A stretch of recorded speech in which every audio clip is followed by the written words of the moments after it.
আপনি যে মূর্তিটা ভাঙলেন বা যে ভাস্কর্যটা ভাঙলেন সেটি কি আপনি জানেন? সেটি সম্পর্কে আমার ধারণা নাই, তবে ওগুলো হচ্ছে বঙ্গবন্ধুর কোনো কাছের লোক হবে, এই আর কি। বঙ্গবন্ধুর কাছের লোক। আপনি আপনি আপনি পড়াশোনা করেছেন? হ্যাঁ, আমি করছি ইন্টার সেকেন্ড ইয়ার। জি। যে ইন্টার সেকেন্ড ইয়ারে পড়া অবধি আপনি দেখেননি কখনো কোন আদলে এটি তৈরি করা হয়েছে?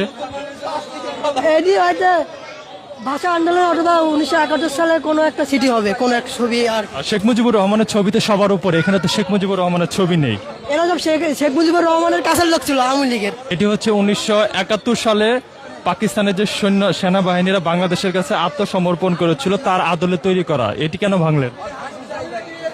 এটি ভাঙছি, এটি থাকলে তো ওরা আবার আইসা দখল করবে যে আমাদের এখনো ছবি আছে, আমরা কইরে গেছি, এরকম বিভিন্ন পোস্টওয়ার্ড দিয়ে ওরা আবার আসতে পারে।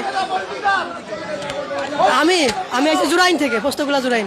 জি, আমি আইছিলাম যে কেউ আইছে কিনা আওয়ামী লীগের, কিন্তু কেউই তো নাই, পুরো রাস্তা ফাঁকা, সবই তো দেই ওই জামাত বিএমপি দিয়ে ভরা। আওয়ামী লীগ থাকলে তো সেটা পরে দেখতাম কি করা যাইতো, সেই অনুযায়ী আর কি ডিসিশন এখনো কন্টিনিউ চলতেছে। জি, এখন ওই সময় আমি যদি যে এসএসসি যে সালে দিছি 2022-এ, এখন যদি ওই এসএসসিতে এখন দিতাম তো নিশ্চিত ফেল ভাই। আমি যে পড়ালেখা করছি, তো আমি যদি আপনার ওই 2022-এ যে পরীক্ষাটা দিছি ওটা যদি এখন এসে দিতাম নিশ্চিত ফেল ভাই, পাশের কোনো সম্ভাবনা ছিল না আমার এসএসসিতে।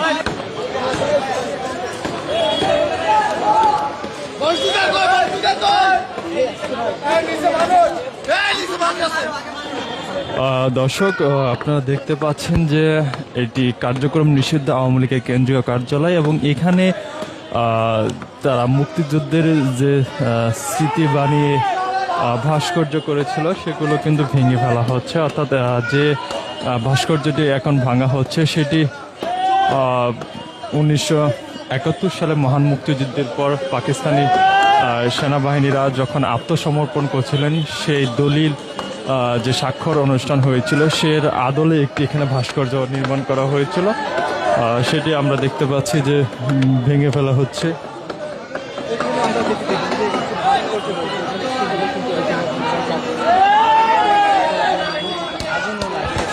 তারা এবং এইখানে যে সকল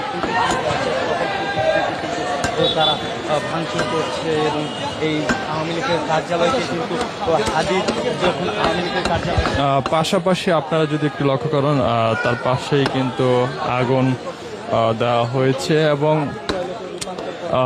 এই পুরো ভবনটি 5 আগস্টের পরবর্তীতে আমরা দেখেছি এখানে পাবলিক শৌচাগার রূপে সকলে ব্যবহার করতে, এবং তার পরবর্তী সময়টিতে ছাত্র জনতা মিলে যেমনটা আমরা দেখেছি যে এখানে একটি গণহত্যাকারী বা ফ্যাসিজম বিরোধী একটি সেল গঠন বা রিসার্চ সেন্টার করার প্রস্তাব করেছে এবং তার জন্য আমরা নিচে দেখেছি যে এখানে গেট বা যে ধ্বংসস্তূপ ছিল সেগুলো সরিয়ে পরিষ্কার করা হচ্ছিল। এবং তার পরবর্তীতে যখন শেখ হাসিনা